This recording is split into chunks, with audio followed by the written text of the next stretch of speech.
Ceci se passe il y a bien longtemps, en 1855. La guerre de Crimée dure depuis près de 2 ans. Les troupes françaises et anglaises piétinent devant Sébastopol, siège interminable et meurtrier. 3 généraux s'étaient succédés au cours de cette campagne sur les rives bleues de la mer Noire. 3 généraux. Maréchal de Saint-Arnaud! Absent! Mort 9 jours après la bataille de l'Alma! Général Corrabet! Absent, blessé, démissionnaire au mois de mai. Général Pélissier! Présent! Sourcils noirs, cheveux blancs, en brosse, mauvais caractère. Surnommé tête de fer blanc. 60 ans, 20 années d'Afrique. On les aura, courage!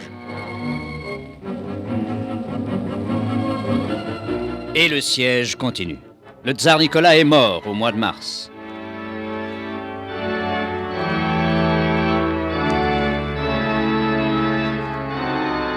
Le tsar Alexandre lui a succédé.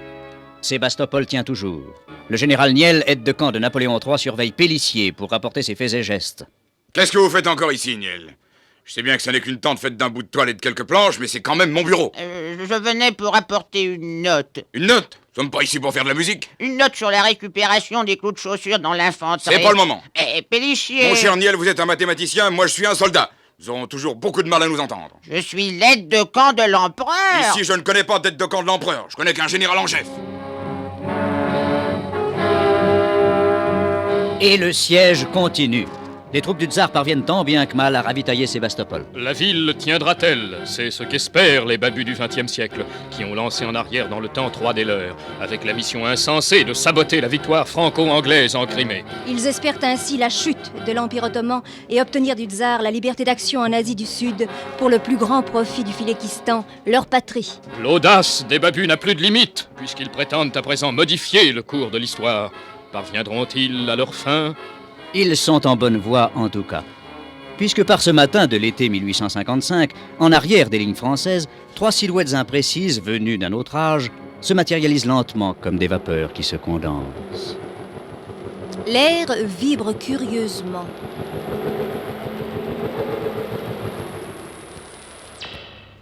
Des voix sans visage s'interpellent. Théo! Grognache! Grognache! Patron. Théo, où êtes-vous? Ici. Et vous, Claquemuf? Là. Et toi, Grognache? Oh, je sais pas, patron, je me rends pas compte. Ah, le fait est que ce n'est pas commode, on ne voit rien. Un peu de patience, le temps de se rematérialiser.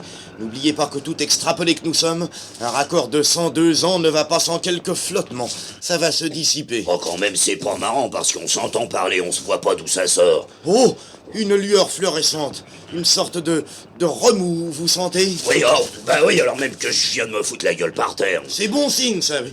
Un appel d'air, un deuxième, pas de troisième, c'est régulier, un quatrième, ça devrait y être. C'est encore très flou, mais on commence vaguement à distinguer.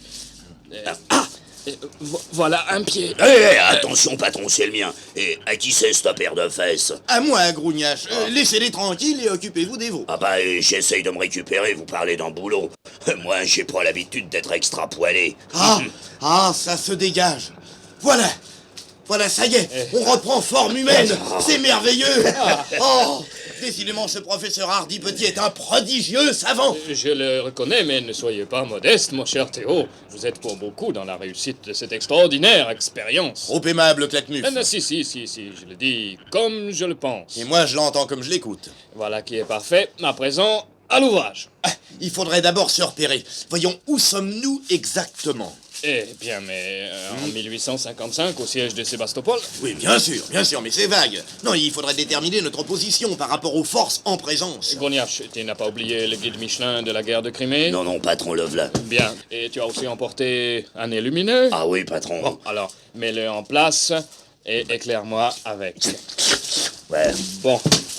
Voyons, d'après les indications, nous sommes en race campagne, derrière les lignes françaises. Ouais. Vous permettez? Exact, oui. Alors, il faut tâcher de progresser dans leur direction. Halte-là! Qui vive! Une sentinelle, c'était fatal. Je la descends, patron. Oui. Bon. Voilà. Et là, son compte. Regarde, qu'est-ce que c'est comme uniforme? Grognache, le guide. Vite, Grognache. Bon.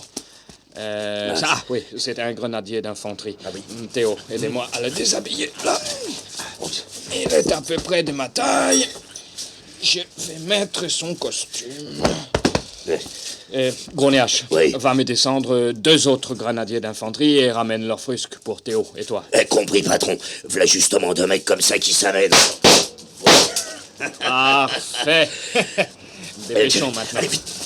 La culotte, la veste, le ceinturon, les guêtres, Moi, ce qui me plaît, c'est le shako. Oh, pardon, ça jette un drôle de jus.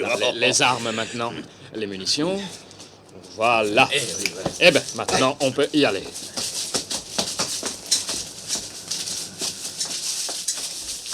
Halte là, qui vive! C'est nous! Et nous, avançons aliment! Le mot de passe.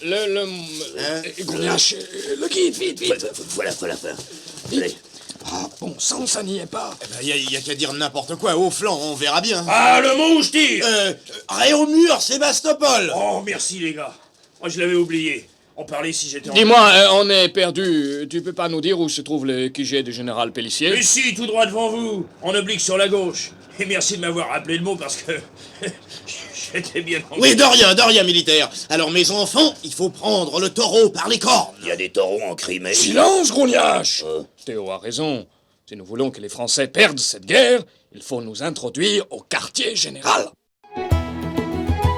Merci d'avoir écouté. N'oubliez pas de vous abonner, de nous suivre sur tous nos réseaux sociaux et pourquoi pas de nous aider financièrement.